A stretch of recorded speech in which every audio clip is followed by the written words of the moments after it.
Captain America, the First Avenger is directed by Joe Johnston with the screenplay by Christopher Marcus and Stephen McFeely, starring Chris Evans, Tommy Lee Jones, Hugo Weaving, Haley Atwell, Sebastian Stan, Dominic Cooper, Neil McDonough, Derek Luke, and Stanley Tucci. It is 1941 and the world is in the throes of war. Steve Rogers wants to do his part and join America's armed forces, but the military rejects him because of his small stature. Finally, Steve gets his chance when he is accepted into an experimental program that turns him into a super soldier called Captain America. Joining forces with Bucky Barnes and Peggy Carter, Captain America leads the fight against the Nazi-backed Hydra organization.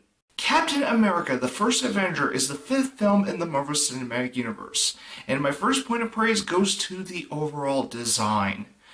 Now, with the exception of the Tesseract, the production value and the design sets of this film look amazing. Now, since the film was set in 1941, I really appreciated that the overall design made it look like that you were actually in the year 1941 as you're seeing everything in the film. Not only was the overall design of this film terrific, so were the special effects, and that's because most of the effects were practical, with some digital effects used here and there. And I really appreciate this film for having its effects being mostly practical, because the effects seem more organic and more realistic that way. And I'm not totally against digital effects, I just hate it when digital effects are oversaturated to the point where it makes a film look fake. I've seen it before. The Star Wars prequels is a good example. The film score was done by a very well-known film composer, Alan Silvestri, who is famous for his film scores to the Back to the Future trilogy, Who Framed Roger Rabbit, and one of my favorite films of all time, Forrest Gump. And the film score to Captain America, the First Avenger is pretty good, so Alan Silvestri didn't disappoint with the music. The overall acting to this film is top-notch. Chris Evans is best remembered as Captain America. Tommy Lee Jones was terrific, and I totally forgive him for playing Two-Face in Batman Forever. And Hugo Weaving is pretty awesome in the film. As for everyone else in the cast, they all did just as great as the ones I just mentioned. As for the characters, they are all likable, except for a couple that are affiliated with Hydra. Now, with Red Skull, I need to bring something up. There are some naysayers of the design of Red Skull, and personally, in my opinion, I thought Red Skull's design in this film was perfect because it followed the comics, or at least what the comics have shown Red Skull before and since. So, yeah, I like Red Skull's design in the film. As for the overall plot, I'm going to be honest. It's pretty basic. It's as average as you can get with a comic book film. Now, with this film's case, I'm actually okay with that, because this is the first Captain America film in the Marvel Cinematic Universe.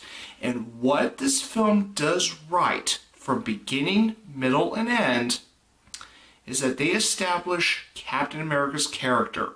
If I were to say any more about this film, I would probably be saying some things that everyone else has already said about Captain America, the First Avenger. I pretty much said everything that I think is necessary for me to talk about, and I know this review is kind of short, but that's pretty much all I can say about this film. Overall, Captain America, the First Avenger may have a basic plot, but what makes up for it is likable characters, an impeccable 1940s design, which was very fitting for this film, a patriotic soundtrack, and top-notch acting.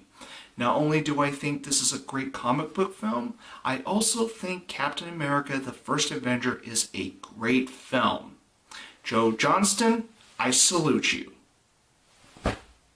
Captain America, the First Avenger gets my rating of 9.5. America, fuck yeah! Language. If you like this review, feel free to hit the like button.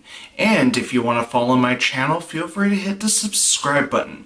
And as always, you are welcome to leave me a comment if you feel so inclined. And thanks for watching.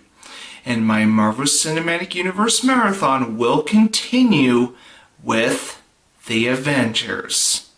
So I will see you in the next review.